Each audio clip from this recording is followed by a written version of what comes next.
Él dice, ¿quieres enseñar que hagas las cosas bien? Enséñalas. No tengo ningún problema. ¿Quieres levantar un programa para enseñar a los niños a que no roben?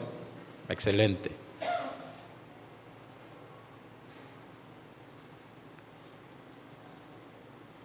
¿Por qué?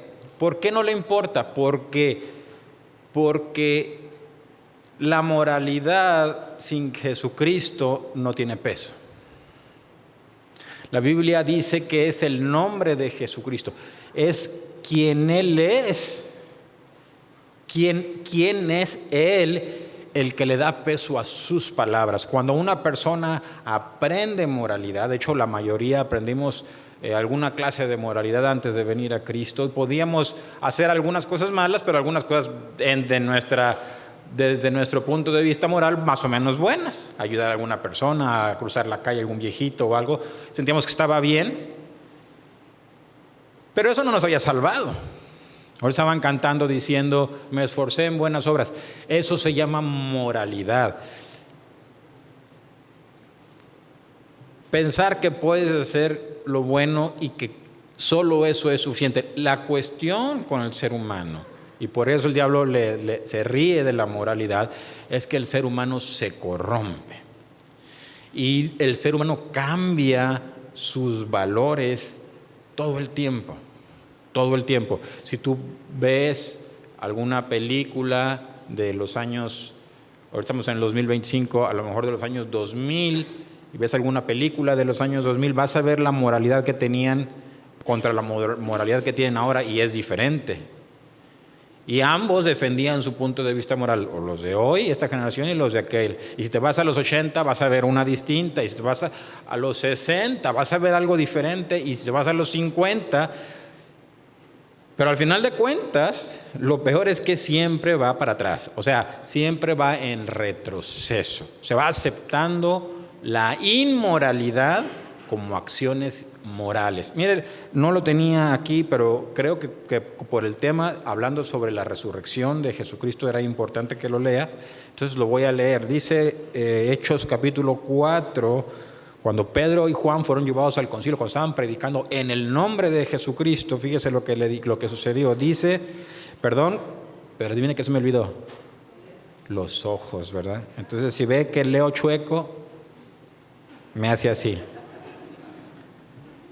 Dice así, entonces Pedro, lleno del Espíritu Santo, les dijo, gobernadores del pueblo y ancianos de Israel, puesto que hoy se nos interroga acerca del beneficio hecho a un hombre enfermo, de qué manera éste haya sido sanado, sea notorio a todos vosotros y a todo el pueblo de Israel que en el nombre de Jesucristo de Nazaret, a quien vosotros crucificasteis y a quien Dios resucitó de los muertos, por Él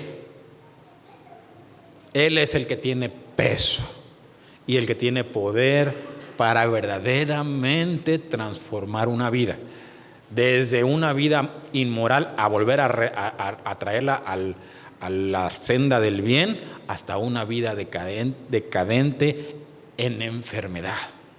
Dice así, por Él este hombre está, está en vuestra presencia sano. Este Jesús, ¿escuchó esto? Este Jesús es la piedra reprobada por vosotros los edificadores. Estaban hablando de gente religiosa que se creían moralmente con un estatus bastante alto y que ellos se nombraban a sí mismos los edificadores. Y dice la Biblia, este Jesús, Él, el que sanó a este hombre, el que tiene todo el poder, ustedes en su sabiduría lo reprobaron. Dijeron que no era suficiente. Dice más. Dice, a quien vosotros crucificasteis y a quien Dios resucitó de los muertos, por Él este hombre está en vuestra presencia sana. Él es la piedra reprobada por vosotros los edificadores, la cual ha venido a ser cabeza del ángulo. O sea, el soporte más importante o fundamental. Y en ningún otro. Y ahí empieza a cambiar todo. Dice, y en ningún otro hay salvación. Porque no hay otro nombre bajo el cielo, dado a los hombres en que podamos ser salvados. Está hablando, y ahorita que vamos a empezar a hablar sobre la resurrección, parte de la sociedad y la gente que vive en incredulidad, la pregunta siempre es: ¿habrá vida después de la muerte? ¿Qué seguirá después de la muerte? Muchas personas prefieren leer libros escritos por hombres, filosofías humanas, y no están dispuestos a escuchar la voz de Dios. Pero Dios dice en su palabra, dice: no hay en otros caminos, puedes escoger, si tú quieres, puedes buscarle por donde tú quieras, pero en ninguno vas a encontrar salvación. Ahora, ¿de qué está hablando? Estaba hablando, cuando habla de salvación, estaba hablando de que hay una condenación y vida después de la muerte, un juicio eterno. De eso se trataba todo esto. Y Pedro está hablando diciendo: ustedes están alejando a las personas, al alejarlos del nombre de Jesucristo y de la persona de Jesucristo, están alejando a las personas de la salvación. Y dijo más: entonces, viendo el denuedo de Pedro y de Juan, y sabiendo que eran hombres sin letras del vulgo, se maravillaban y les reconocían que habían estado con Jesús, y viendo al hombre que había sido sanado, que estaba en pie con ellos, no podían decir nada en contra. Ahorita vamos a empezar a ver un poquito sobre lo que tiene que ver la resurrección de Jesucristo, no solo con lo que pasó históricamente, pero con lo que tiene que ver en nuestra vida, ¿verdad? Y por aquí, ahorita lo mencionó, pero es importante lo que mencionó aquí. Dice: entonces les ordenaron que salieran del concilio y conferenciaban entre sí diciendo: ¿qué haremos con estos hombres? Porque de cierto señal manifiesta ha sido hecha por ellos, notoria a todos los que moran en Jerusalén, y no lo podemos negar. Sin embargo, para que no se divulgue más entre el pueblo, amenacémosle para que no hablen de aquí en adelante a hombre alguno en este nombre. ¿Escuchó eso? ¿Ya vio cuál es la intención de Satanás? Si tú crees que porque donde tú vas a trabajar o a estudiar o con tus vecinos, si tú crees que porque tú dices que eres cristiano es suficiente, estás equivocado. Llamarte cristiano no produce nada en las personas. El nombre de Jesucristo lo hace. Tendrías que identificar no solamente como un cristiano de una religión, sino como un seguidor de Jesucristo. Y deberías hablar como Él, y deberías caminar como Él, y deberías tratar de enseñar y de hablar y de testificar que va a haber un juicio y que hay un Salvador. Fíjese más. Y llamándolos les intimaron que en ninguna manera hablasen ni enseñasen en el nombre de Jesús. Mas Pedro y Juan respondieron diciéndoles: juzgad si es justo delante de Dios obedecer a vosotros antes que a Dios. O sea, el que nos mandó a predicar Jesucristo es el Salvador, es Dios mismo. Porque no podemos dejar de decir lo que hemos visto y oído. Ellos entonces les amenazaron y les soltaron, no habiendo ningún modo de castigarles por causa del pueblo, porque todos glorificaban a Dios por lo que había sido hecho, ya que el hombre en quien se había hecho este milagro de sanidad tenía más de 40 años. La enseñanza más importante en la Biblia es que hay un juicio y hay un Salvador. Eso es lo más importante. Tú puedes enseñar sobre matrimonios, pero no va a afectarle a las personas. Pero si tú no empiezas a hablar acerca del nombre de Jesucristo y del perdón de pecados, no va a haber una diferencia en las vidas de las personas. Y tiene que ir acompañado del nombre de Jesucristo, porque Él es el que respalda su palabra. Muchas de las iglesias hoy en día, a lo mejor a los que tienen muchas más tiempo en una iglesia, saben y han podido percibir que en las iglesias la gente quisiera ver milagros, ¿verdad? Y yo quisiera ver cojos saltar y quisiera ver a la gente y haciendo cosas y luego de repente se escucha en una iglesia algo está pasando, ya van todos para allá. Cuando uno lee las Escrituras, la Biblia enseña con claridad que cada cosa y cada acto y manifestación de poder del Señor Jesucristo era porque la persona estaba testificando acerca de Él. No era para que tuviera un show en la iglesia, no era para que se sintiera que tuviera más fe. La obligación y la responsabilidad del creyente era predicar a Jesucristo y enseñar a Jesucristo en cada lugar, siempre, en el nombre de Jesús. Y todo lo que Dios hacía alrededor era para reforzar el testimonio de Cristo. No era para que tú dijeras, oye, ¿tú crees que Dios está aquí entre nosotros? Pablo escribió diciendo, pues si alguno tiene el Espíritu de Cristo es de Él. Sí lo tiene. Si no sabes si lo tiene, a lo mejor no lo tienes. Porque el apóstol Pablo en el mismo Romanos capítulo 8 dijo, porque el Espíritu de Dios da testimonio a mi espíritu, soy hijo de Dios, le pertenezco a Cristo y Él me va a restaurar. Ahora, vamos ahora sí a entrar, ya se me ha pasado todo el tiempo y no he leído lo que quería leer. Vamos a empezar a hablar un poquito sobre la resurrección. Mire lo que sucedió.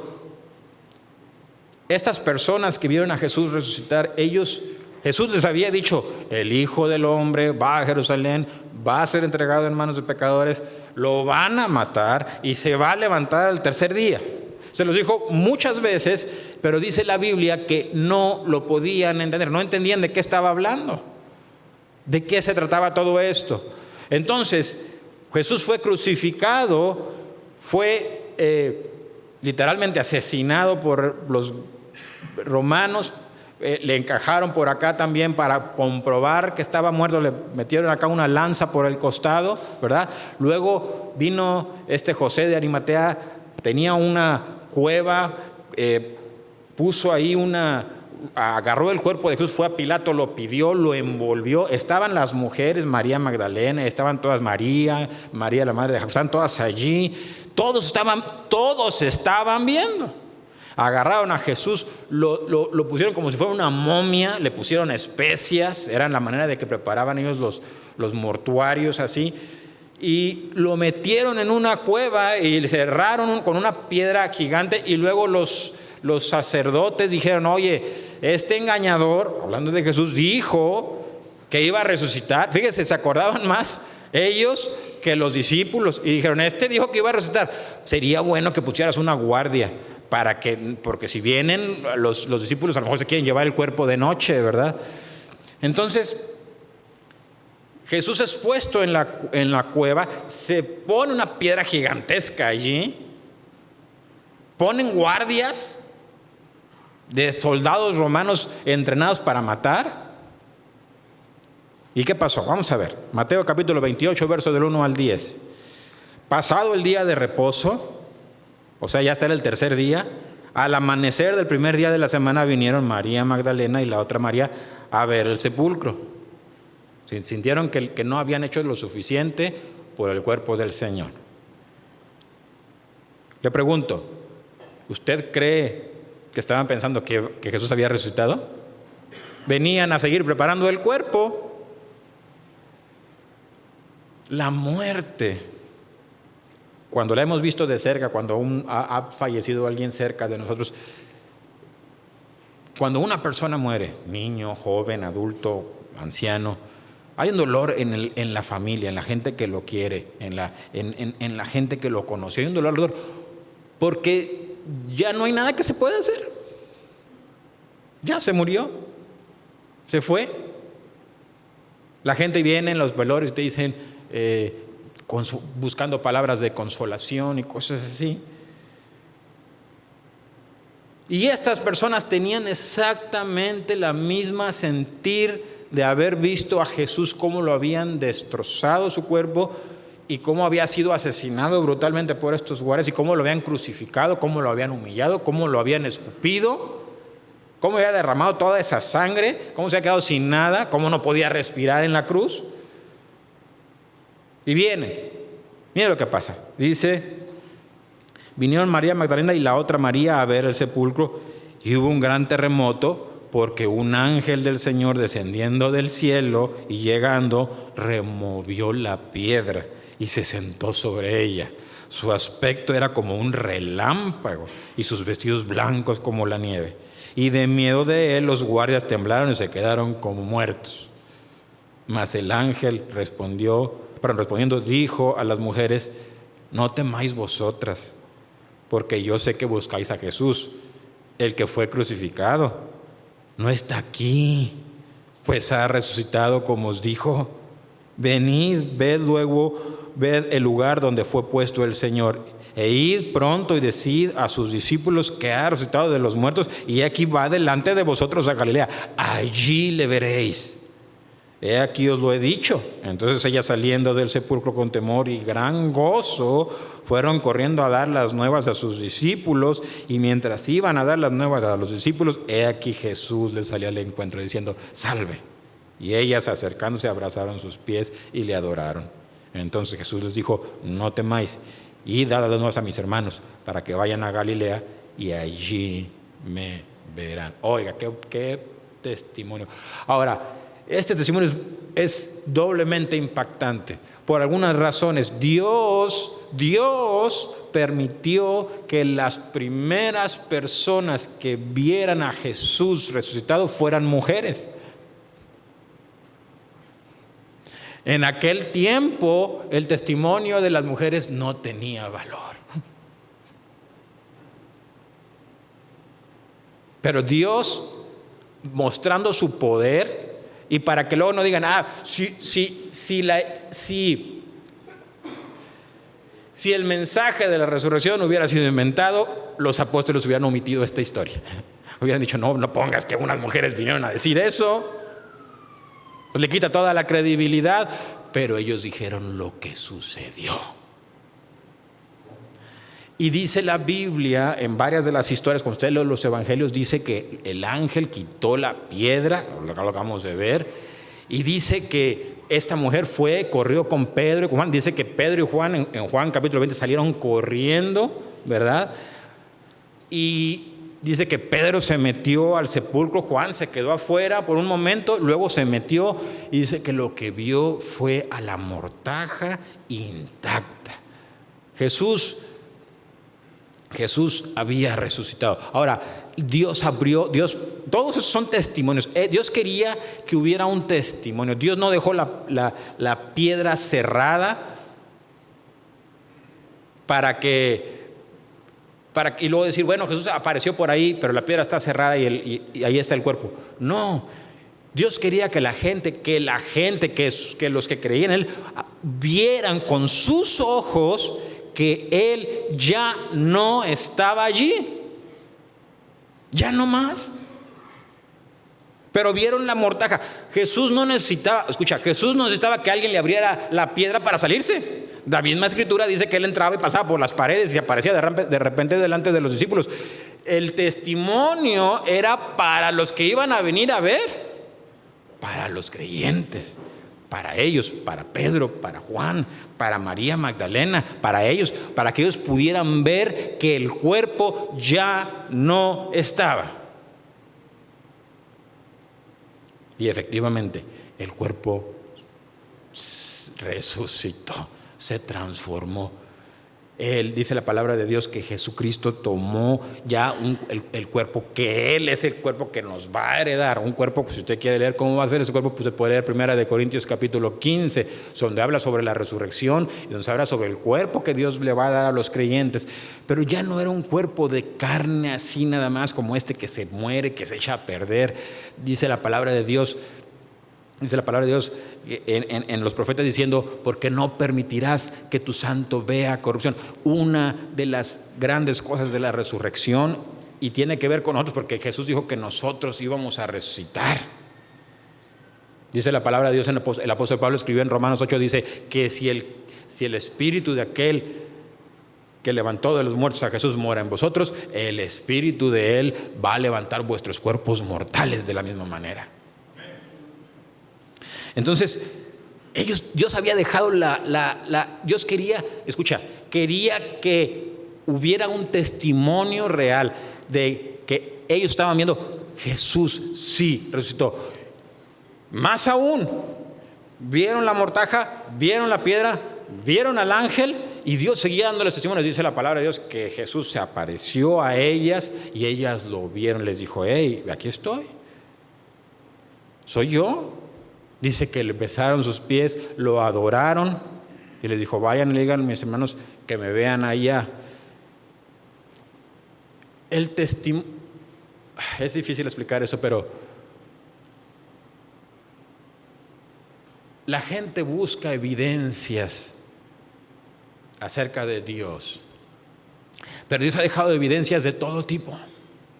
Una fue una evidencia histórica, el relato de las personas que lo vieron resucitar. Esa es una evidencia que no es cuestionable. Hay un autor, usted lo puede buscar, se llama Lee Strobel, y él escribió un libro, y hasta hay una película, si no le gusta leer libros, más cortito, que se llama El caso de Cristo. Usted lo puede ver. Y él empezó a buscar, este hombre, cuando escribió este libro, bueno, lo escribió después, pero su esposa se convirtió a Cristo y él era un ateo, y él decía, ya lo que yo quiero es, odio que mi esposa vaya a la iglesia. Y alguien le dijo, no hombre, pues es bien fácil, nada más prueba que Jesús no resucitó, porque toda la fe cristiana se basa en, si Él está vivo, Él es Dios, y si no, no. Si no resucitó y puedes comprobar que no resucitó, pues se acabó todo. Y entonces se ha inventado como 3 años estudiándolo y escribió ese libro. Es un buen libro, pero Dios, aquí es donde vamos a empezar con cosas importantes. Dios, que es rico en misericordia, y Dios que sabe, Dios que conoce a los seres humanos, y Dios que nos conoce a todos nosotros, a todos, y que sabe nuestras capacidades, y que Dios sabe que no todos somos los más inteligentes del mundo, ¿verdad? Aunque quisiéramos decir que sí.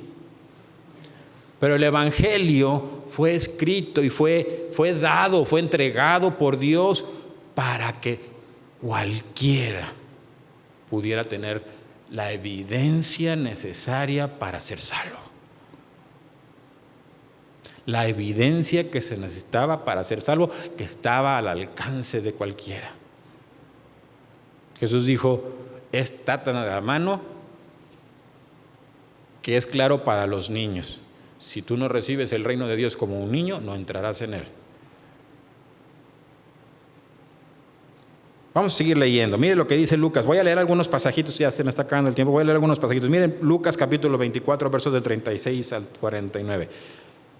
Entonces ya vimos lo primero, Jesús resucitó y ellos vieron la piedra removida, ellos vieron al ángel. En ese pasaje de Mateo se habla sobre la guardia que fue corriendo con los que los habían puesto y les dijeron, pues se nos apareció un angelón, una cosa así brillante como un rayo, se nos apareció, tuvimos miedo, nos quedamos como muertos, vinieron los apóstoles, pero pues el cuerpo ya no estaba, ¿y ahora?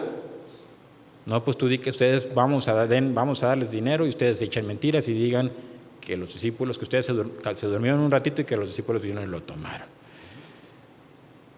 Bueno, ahí hay otra evidencia más de esa mentira, pero bueno.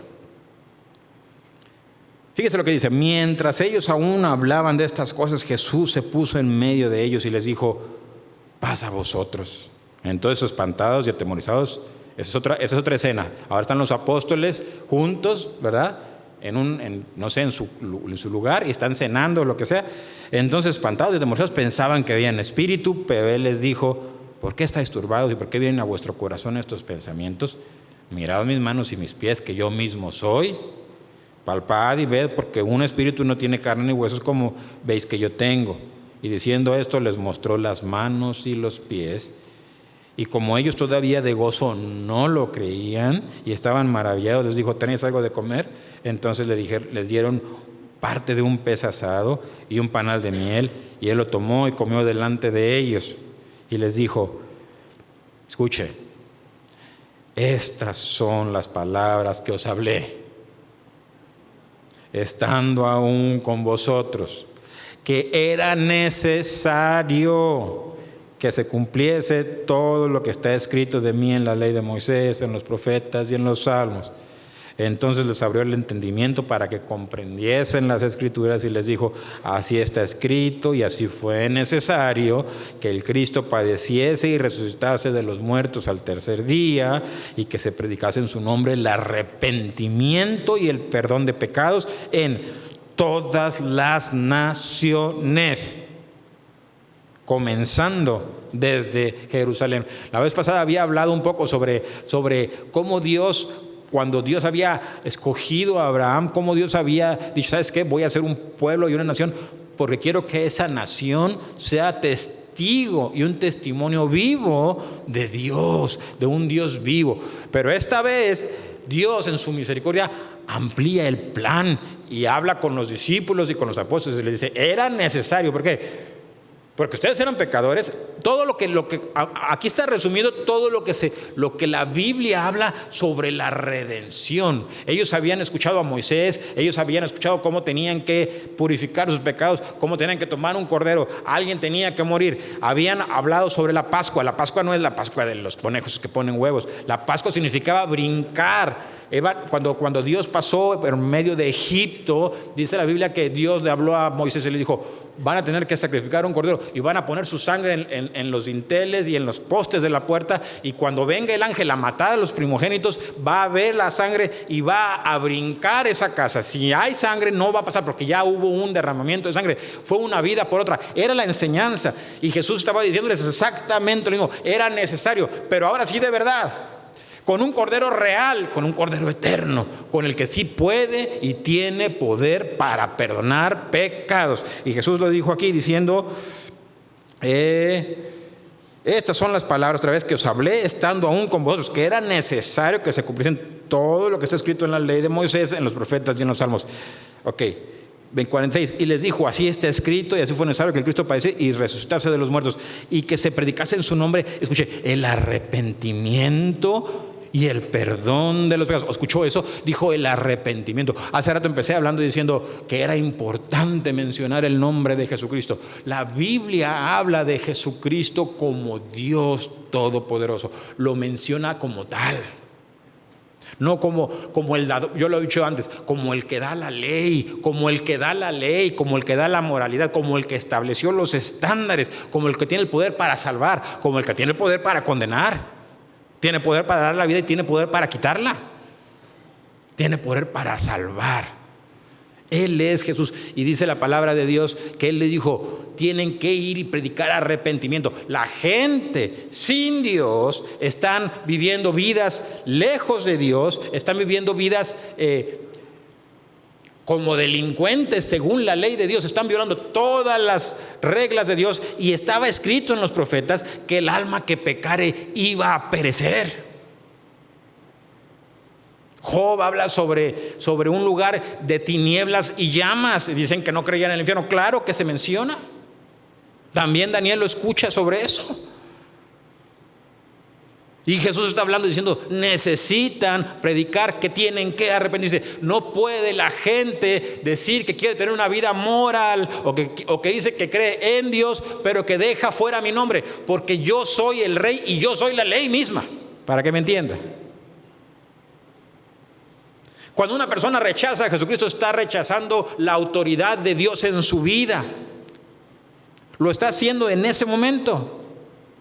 No me interesa, yo no creo en Jesús. Jesús es cualquier hombre. Es una mentira. No es cualquier hombre, por eso es tan importante. Hay religiones que dicen Jesús no va a haber resurrección de muertos. Esas religiones ya existían desde antes.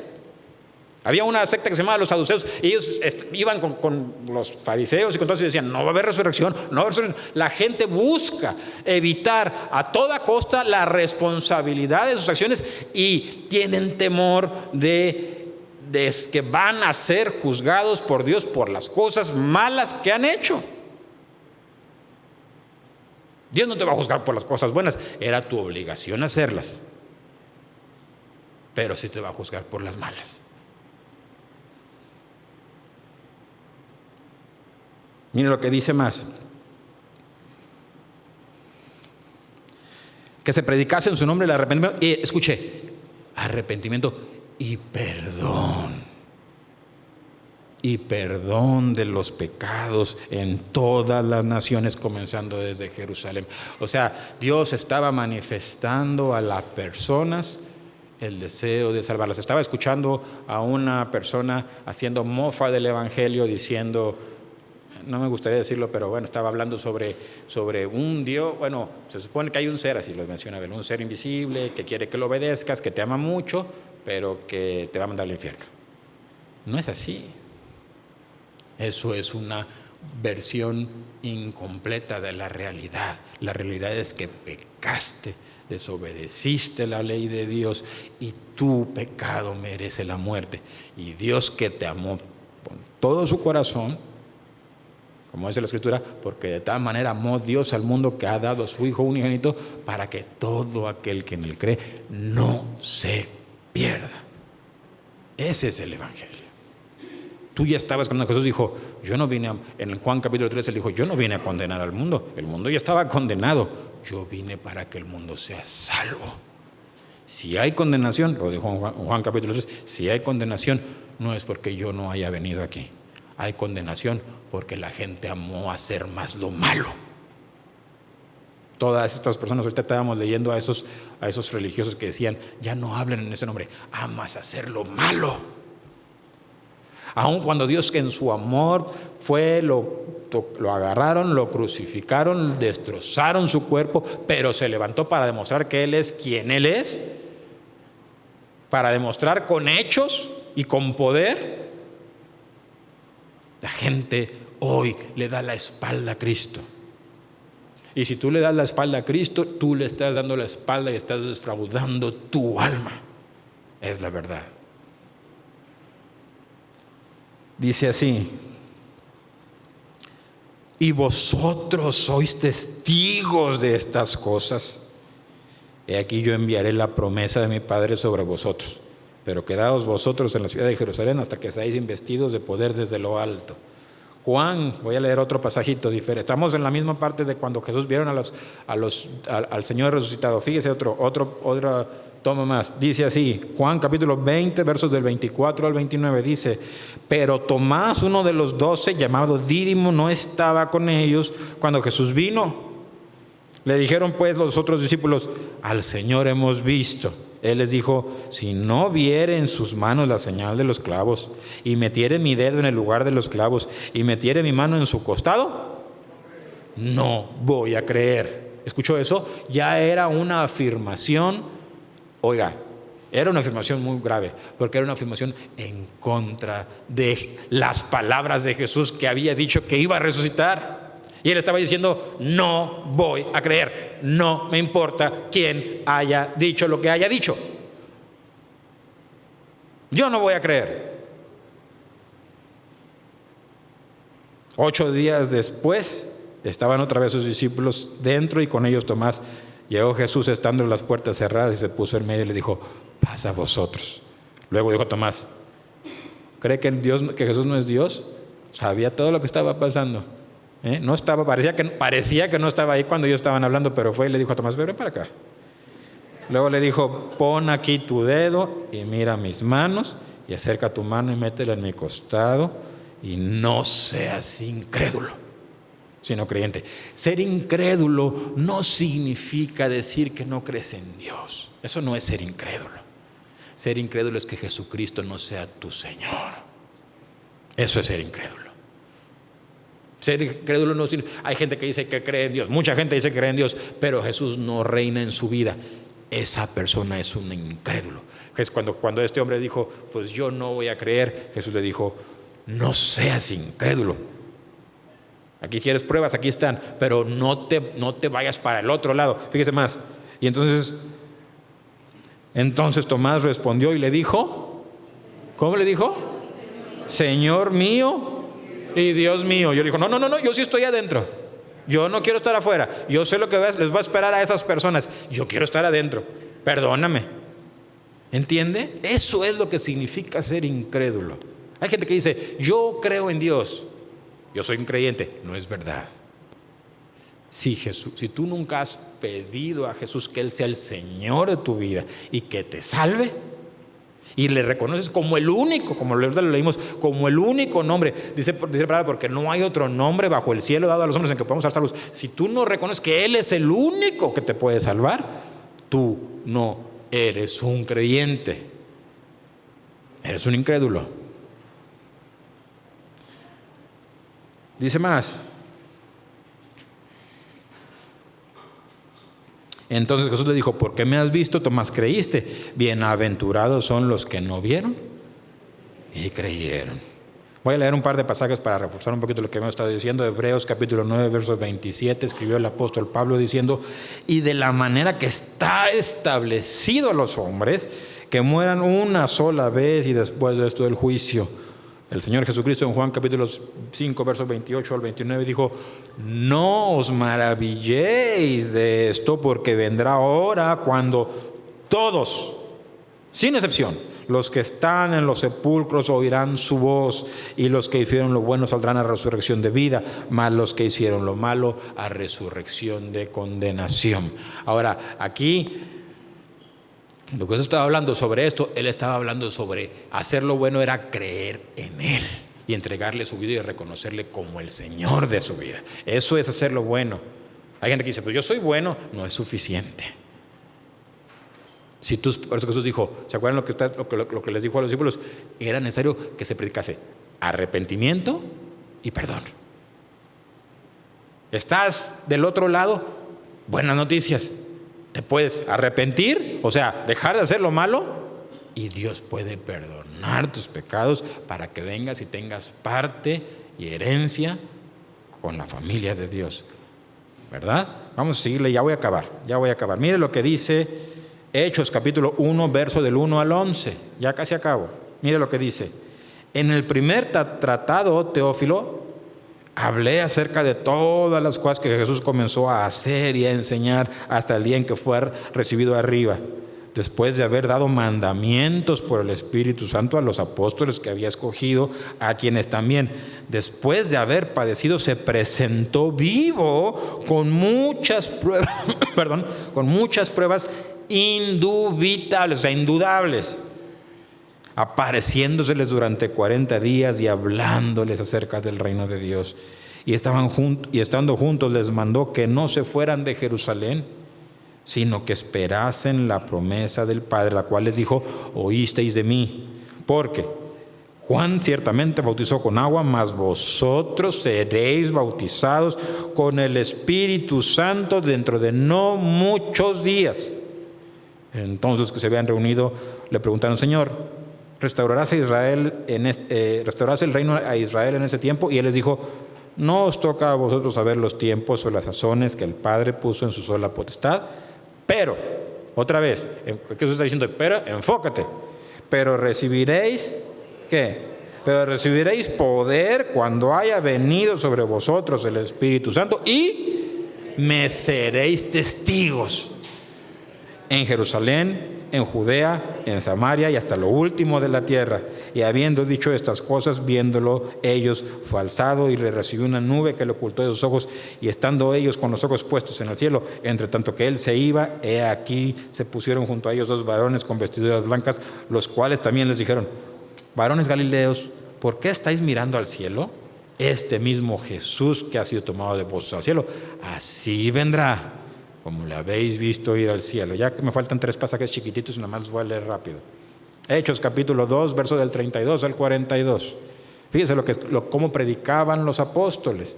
Mire a Pedro predicando. Dice así, aquí le corté un poquito, pero estaban igual siendo acusados, ¿verdad? y estaban preguntando, aquí había, estamos en Hechos capítulo 2, había habido una manifestación del Espíritu de Dios y los creyentes estaban habiendo unas manifestaciones de lenguas como de fuego y hablaban en diferentes lenguas, y dice la palabra de Dios que se juntó muchas personas y Pedro les empezó a predicar. Es este pedazo, pero voy a pasarme un poquito porque está muy larga la predicación. Fíjese lo que escribió o lo que dijo o predicó Pedro. Dice: a este Jesús resucitó Dios, de lo cual, ¿qué? Todos nosotros somos testigos. Así que, exaltado por la diestra de Dios y habiendo recibido del Padre la promesa del Espíritu Santo, ha derramado esto que vosotros veis y oís. Porque David no subió a los cielos, pero él mismo dijo el Señor a mi Señor: siéntate a mi diestra hasta que ponga a tus enemigos por estrado de tus pies. Sepa pues ciertísimamente toda la casa de Israel que a este Jesús, a quien vosotros crucificasteis, Dios le ha hecho Señor y Cristo. Al oír esto se compungieron de corazón y dijeron a Pedro y a los apóstoles: varones hermanos, ¿qué haremos? Pedro les dijo: arrepentíos y bautícese cada uno de vosotros en el nombre de Jesucristo para perdón de los pecados, y recibiréis el don o el regalo del Espíritu Santo, porque para vosotros sois la promesa, y para vuestros hijos, y para todos los que están lejos, para cuantos el Señor nuestro Dios llamará. Oiga, quisiera hablar sobre estas, y ya estoy por terminar, pero quisiera hablar sobre estas otras dos evidencias que ya lo había mencionado anteriormente en alguna otra predicación, pero son evidencias. Son realmente las evidencias que cuentan. Pudiéramos empezar a estudiar la resurrección histórica de Jesús, pudiéramos estudiar, no sé, cómo los apóstoles huyeron, cómo fueron martirizados, todo eso pudiéramos hacerlo, y todo lo que pudiera implicar todo eso. Pero el testimonio que Dios quería y había dejado era esto: que el que verdaderamente fuera un creyente en Jesucristo, dice, uno, que se le perdonaran los pecados. Y cuando una persona es perdonada por Dios, sus pecados de verdad, esa persona que ha recibido perdón, esa persona sabe que el que ha sido perdonada, lo sabe en su interior. No puede a lo mejor demostrarlo, no puede ir y decirle a todos: mira, me perdonaron, pero sabe que Dios lo perdonó. Y la otra evidencia que Dios deja es que el Espíritu Santo de Dios viene a morar. Y Pedro les dijo: ¿qué hacen? Cuando ellos empezaron a escuchar que ellos habían dado muerte a Jesús, el Señor, les dijo: ¿y ahora qué hacemos?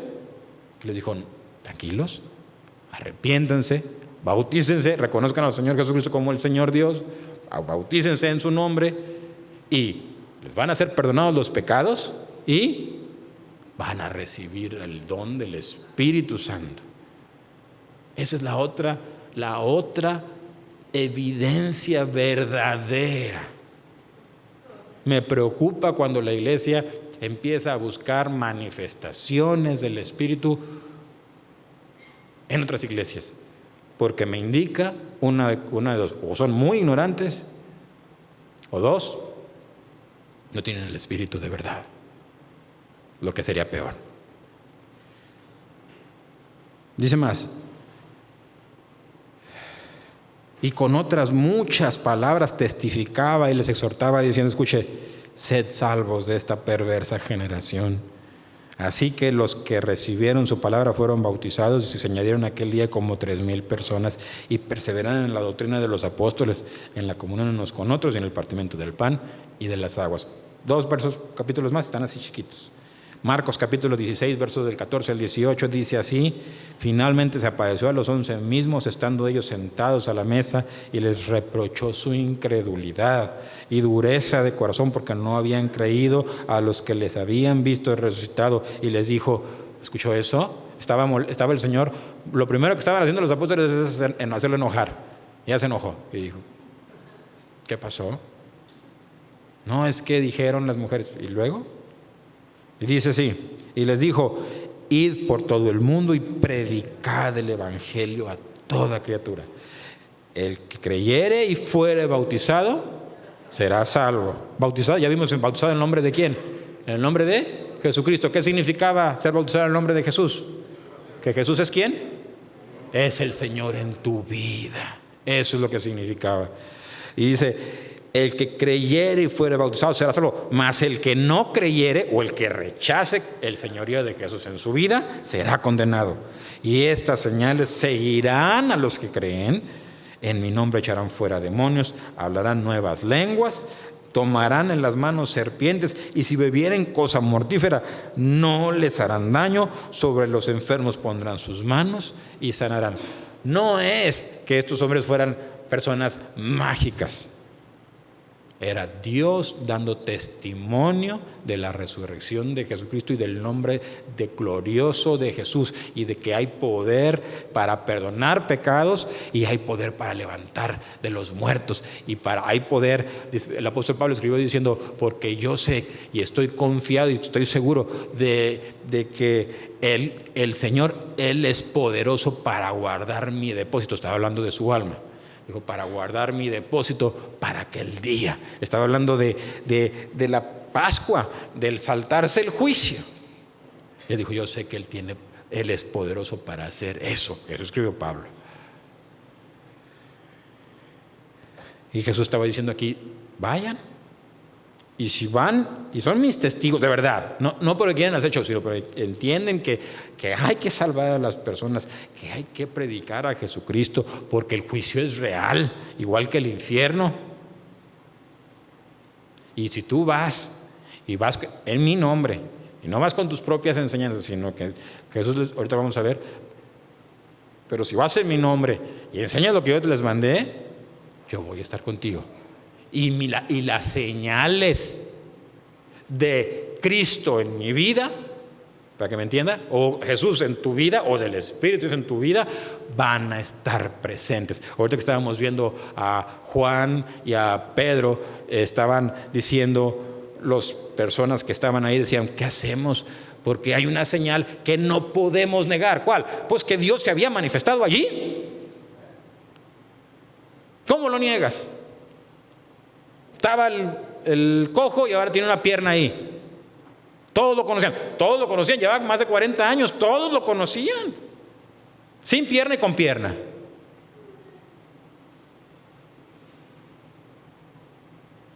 Dijo Jesús, porque van a seguir, yo voy a dar testimonio. Mira una cosa, le voy a decir una cosa, y voy a decir una cosa real. Dios respalda verdaderamente a aquellos que están dispuestos a testificar de Jesucristo. Termino con esto diciendo, Mateo 28 del 16 al 20 dice así, pero los 11 discípulos se fueron a Galilea, al monte donde Jesús les había ordenado, y cuando le vieron le adoraron, pero algunos dudaban. Y Jesús se acercó y les habló diciendo, toda potestad me es dada en el cielo y en la tierra. Por tanto, id y haced discípulos a todas las naciones, bautizándolos en el nombre del Padre y del Hijo y del Espíritu Santo, enseñándoles que guarden todas las cosas que os he mandado. No las que se les ocurran a ustedes, no, las que yo les mandé. ¿Y por qué? Pues porque Él es el Rey, ¿verdad? No tienes que aceptar mandamientos que Jesús no mandó. Y he aquí, y esa es una evidencia más yo les dije, hay evidencias que son importantes: ser lleno del Espíritu de Dios, ser perdonado, y esta es la otra. Dice, y he aquí yo estoy con vosotros todos los días, hasta el fin del mundo. Esa es la otra. La persona que haya entregado su vida a Jesucristo como el Señor de su vida puede ver a Jesús en su vida todos los días. Él es el Señor Dios. Él resucitó, está vivo y va a volver. Como dijeron los ángeles, así como lo vieron que se fue, así va a volver. Jesús mismo con sus palabras dijo, y entonces verán la señal del Hijo del Hombre, y va a venir con poder y gran gloria. Y todas las naciones que lo rechazaron van a hacer lamentación por Él, porque va a venir a juzgar. Dice la Escritura, con vara de hierro. Amén. Vamos a orar. Señor, te damos gracias por esta tarde, gracias por tu misericordia. Señor, Solo tú eres Dios, Padre. Solo tú eres el Creador. Tú eres el Salvador del mundo. Y en tu misericordia, Señor, tú nos salvaste a nosotros. No porque nosotros fuéramos mejores que cualquier otra persona. No somos mejores que cualquier otra persona. Pudiéramos ser peores que cualquier otra persona, no mejores. Pero tú en tu misericordia nos salvaste. Tuviste misericordia, nos extendiste tu mano, abriste nuestros ojos y nos diste la oportunidad de ver quién eras. Y nosotros nos arrepentimos de las cosas malas que hicimos. Y Señor, te pido que la vida de Cristo, de una vida genuina, de un creyente que le ha entregado su vida a Jesús y que Jesús es el Señor en su vida, sea reflejada en nuestras vidas, en todos los ámbitos de nuestra vida, en el nombre de Jesucristo. Te lo rogamos con todo nuestro corazón. Amén.